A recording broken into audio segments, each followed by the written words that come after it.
Okay, so the biggest shift in luxury real estate is not what you think. So everyone thinks luxury real estate is about one thing: bigger.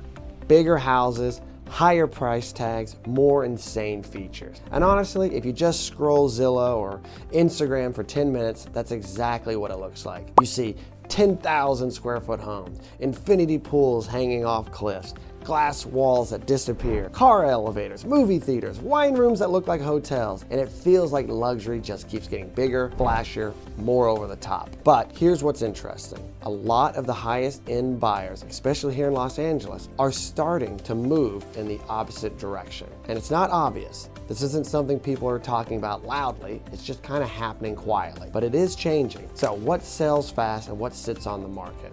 And what actually holds long-term value? So if you're buying, selling, or even just trying to understand where the market is going, this shift matters a lot more than you think, because once you see it, you'll never look at luxury homes the same way again. Let's check it out. So section 1, what luxury used to be. Let's rewind for a second. For a long time, luxury real estate followed a very simple formula. More equals better. More square footage, more rooms, more finishes, more features, and that mindset shaped how homes were built for decades. You'd walk into a luxury home and immediately feel it trying to impress you. Like huge entryways, soaring ceilings, massive chandeliers, and sometimes even a double staircase. And you still see that today, obviously, and it just kept going, room after room after room. You had a formal living room, a formal dining room, a separate family room, a media room, a game room, a gym, maybe even a second office, and if you're being honest,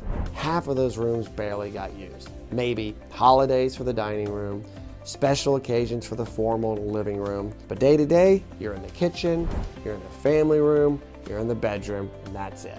But none of that mattered back then, because the goal wasn't how does this house function, the goal was does this house feel expensive. Luxury was performative. It was about status, scale, and perception. And you wanted people to walk in and go, wow, this is insane. Even if deep down, it didn't actually make your life better. Now there are definitely still a lot of homes that fit this description, and they're all great. But is this what people always want? And eventually people started noticing something. What people are starting to notice a little bit now is that they had these massive homes, but they weren't actually enjoying them. All right, section 2, the shift started quietly. So this shift didn't happen overnight. It wasn't like 1 year everything changed. It was more like, people slowly started asking better questions. Instead of, how big is this house? They started asking, why don't I use half of this? All right, so you'd hear things like, we never go in that room. It always feels empty in here. It looks amazing, but it doesn't feel cozy. And those little thoughts started stacking up. Then COVID accelerated everything. This was the turning point, because suddenly people weren't just sleeping in their homes, they were living in them all day.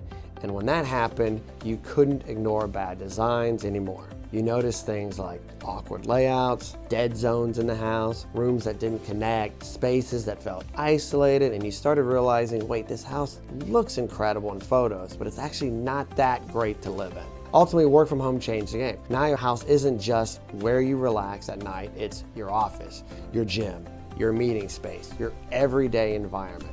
So now buyers are thinking, can I function here? Can I function here every day without getting frustrated? That question didn't matter before, and then it was everything. There's also been a big, deeper shift, and that's emotional. People care less about impressing others. That emotional shift has been big, and more about how they feel in their own space. That's a big psychological change. Luxury used to be, what will people think when they see my home? Now it's, do I actually enjoy being here? Section 3, what people think the shift is. Now, if you ask people what's changed in luxury, they'll say things like smart home systems, solar panels, wellness features, cold plunges, saunas, home gyms, and yeah, those things are everywhere now, and they matter, they do. But they're not the core shift, because here's the reality. You can put a sauna, a gym, $200,000 smart system into a poorly designed house, and it still won't feel luxurious. That's the mistake people make. They confuse features with experience. Features are easy to add. Experience is much harder to create. Section 4, the real shift. So what actually changed? Here it is. Luxury is no longer about having more. It's about having better. And more specifically, better space, not more space.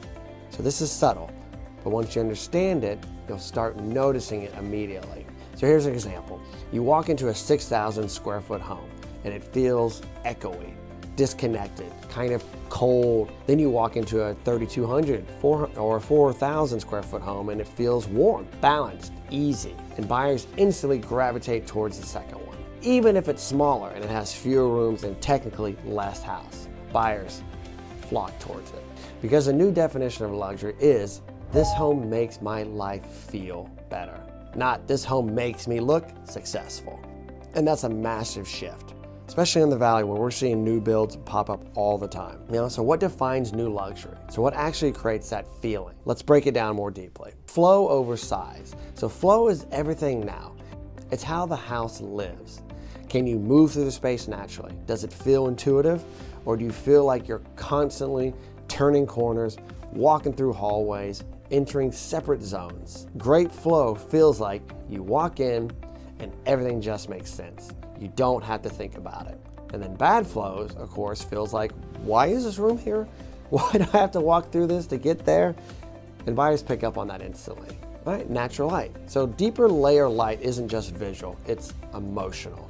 Like bright homes feel bigger, happier, more open. Dark homes tend to feel smaller, a little heavier, moodier, more closed off. And this is why you'll see buyers walk into a smaller home and say, this feels bigger than the last one, even when it's not. So luxury used to be loud, right? Now it's more restrained. And there's a reason for that.